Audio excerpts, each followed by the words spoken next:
I'd like to welcome to the show today Kevin McQuade from the Cat Kings. Thank you, Michael. Thanks for having us. Thank you for coming on to the show. Okay. So the Cat Kings have just come out with their new album, Swinging in the Swamp.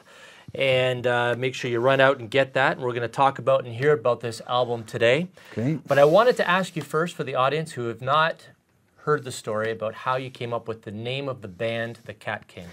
Well, I was in a rockabilly band a long time ago, and I had the hair, good hair, and I lived in the Beaches, and I would go to this restaurant called The Goof, which is a famous restaurant, a Chinese restaurant in the Beaches. And every time I would go in there, the Chinese waiter named Kenny would say, "Oh, Cat King, you're the Cat King."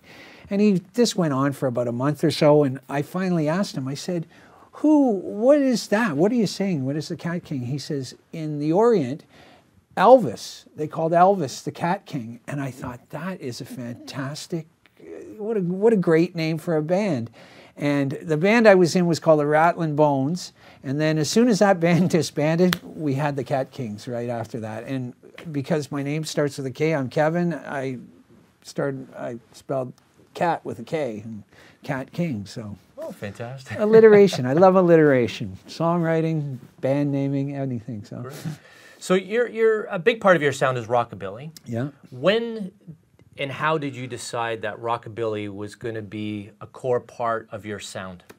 I had a girlfriend. I really, my first influences were like blues, and I had older brothers, and they like what we would call classic rock now.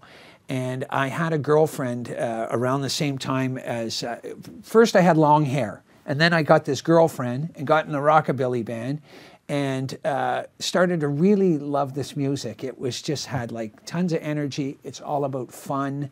It was really the precursor of rock and roll, rockabilly, and I just love the sound of it. I love the sound of the guitars, and I love the swinging aspect of it. Like the best rockabilly bands I find have swing, and that, I think, that is the glue between blues and country, rockabilly. That swing, it glues them all together. So excellent.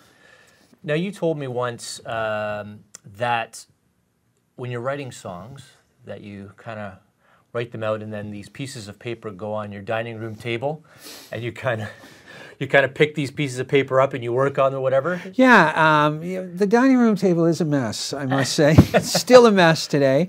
But yeah, like, I mean, with the before the iPhone came out, it was like actual pieces of paper. And even to this day, I'm writing on pieces of paper. I was in Vegas for the Rockabilly Weekender this weekend, and I was writing a song. I was writing a song, and I wrote on the little pad that the hotel provides you. But lots of times it'll be that. Lots of times I'm sitting with my guitar and fleshing out a song, and you can't really write on the iPhone. It's not so you're writing on the piece of paper, and then lots of times you see there's a bunch of ideas there, and some of the ideas are fully fleshed out, and you're picking and choosing from different sources to get a song. Like it's always different. It's always different. But the pieces of paper on the table are a big part of it. So, so when people come to your house, they cannot touch the table? Well, do sure. not eat at the table? No, they can touch it. It's one end of the table, right? Oh, okay. Like the family's down there, and down. The creative genius is at that end. I don't know about genius, but there's creativity going on there, right? So,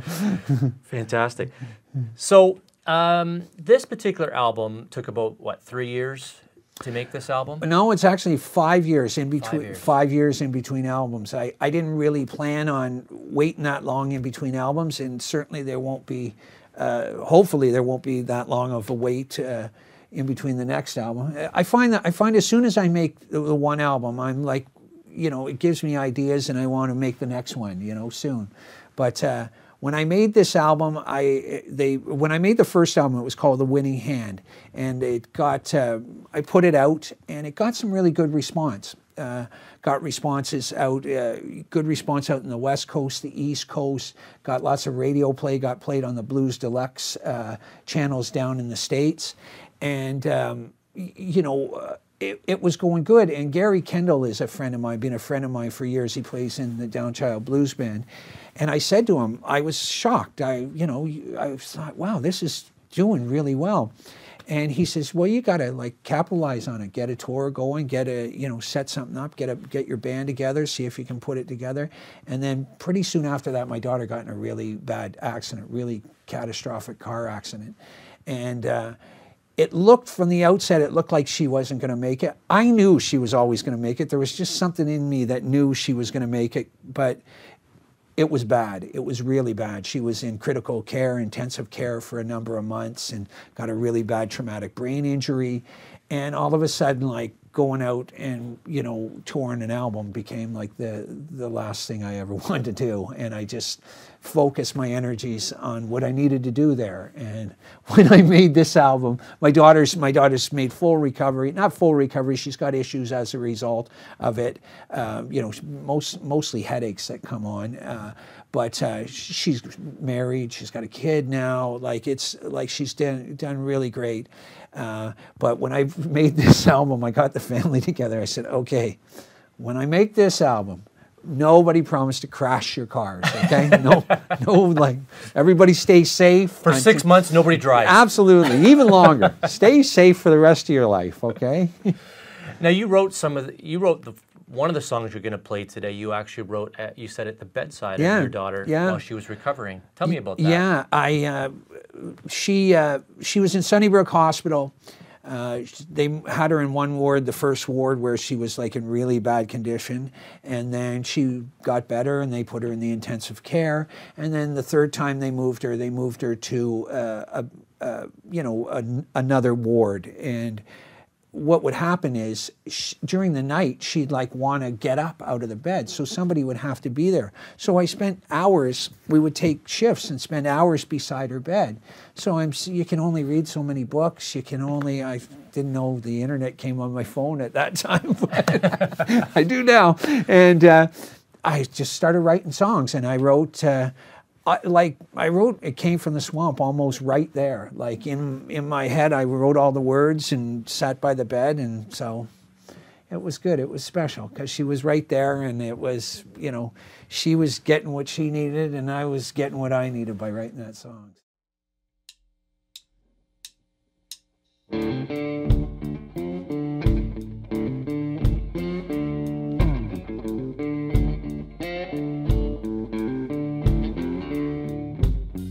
I've been hearing stories ever since I was a child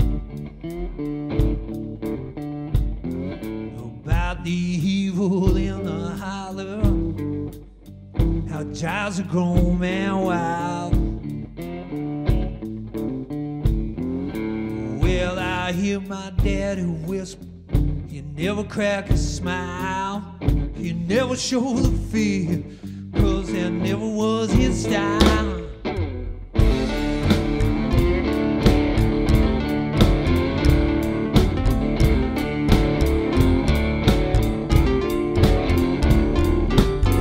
Noah told me something, it chilled me to the bone. Well, there's something in the woods all around our home. He said, don't go too far, try not to roam, 'cause there's places out there where you shouldn't be alone.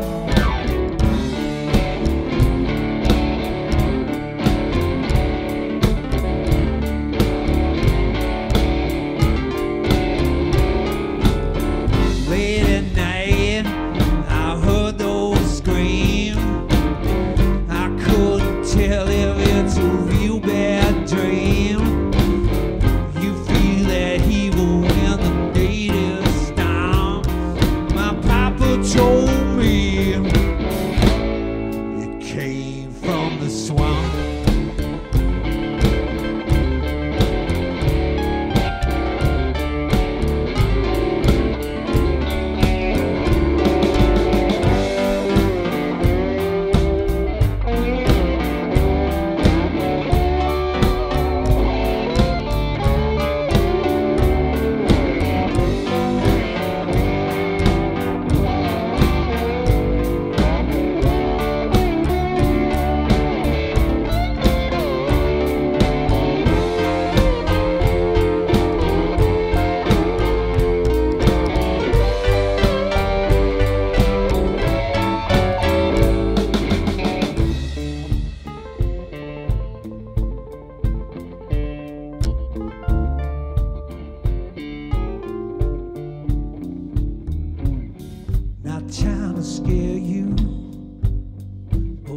say is true.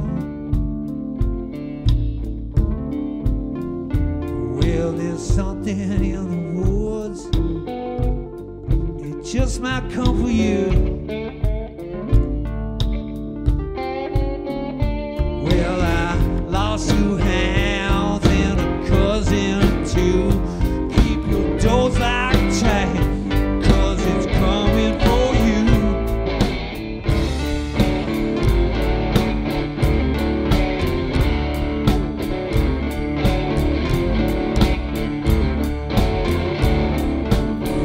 Late at night, I heard those screams. I couldn't tell if it's a real bad dream. You feel that evil when the natives stomp. My papa told me it came from the swamp.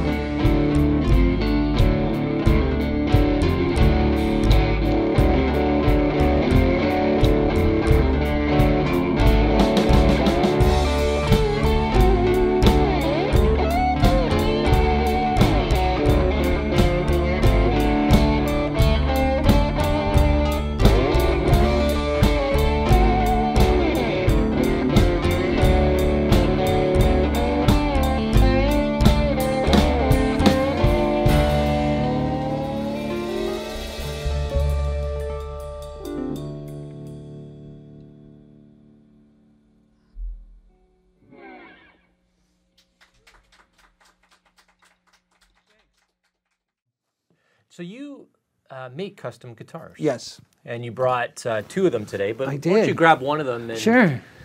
tell us a little bit about the guitar that you're going to play today, and as well as Yeah, what you built. I am. This is the Dudercaster, and Teddy Leonard had this guitar.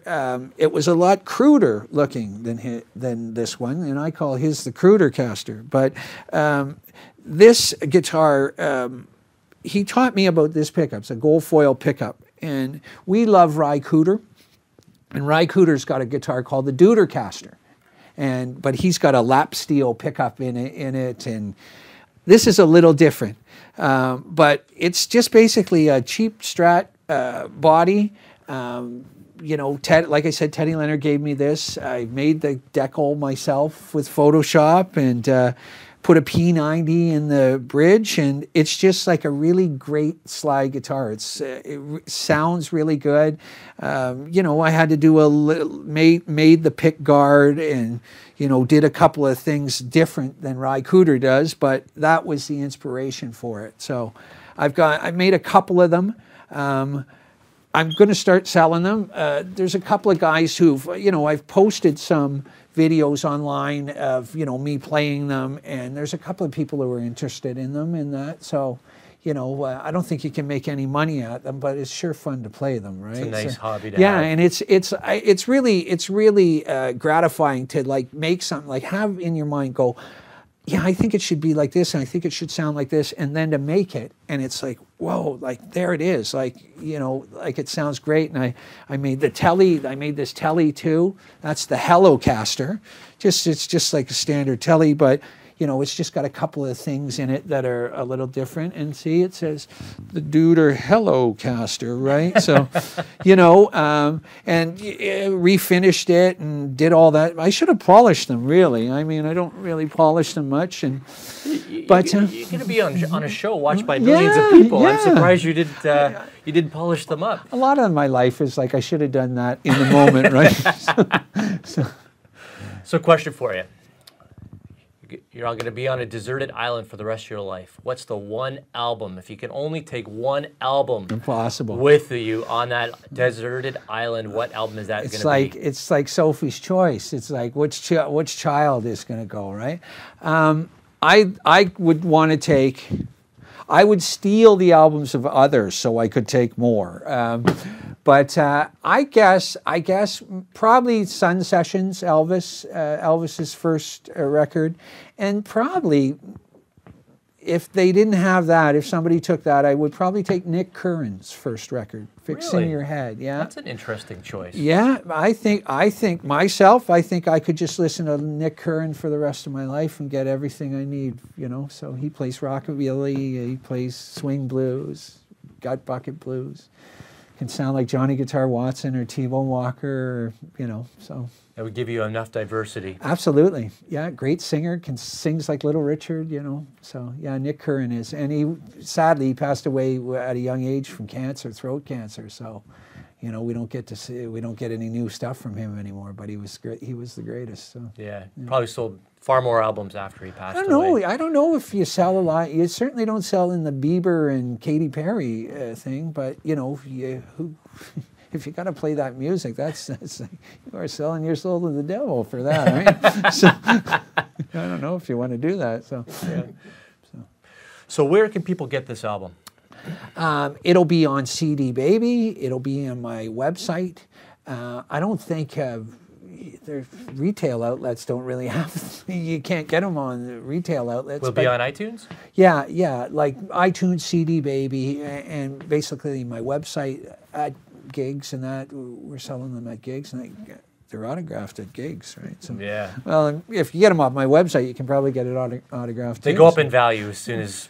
As soon as I don't know if they do. $15 unsigned, $20 signed. Well, it's like toys. You know those vintage toys? You open the package, they go like they just plummet in price. That may be the case with that too, right? So. Well, it is a fantastic album, and everybody should go out and get this album. And certainly, if you have the opportunity to see the Cat Kings live, it's a very high energy show. You can't help but dance. So go to the website, which is at the bottom of the screen, and you'll find out where all the gigs are happening. And Kevin, I really want to thank you for coming on to the show. Thanks for having us, Michael. I really appreciate you having us on. So.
If you want to hear more great Canadian blues acts, go to bluestribe.ca.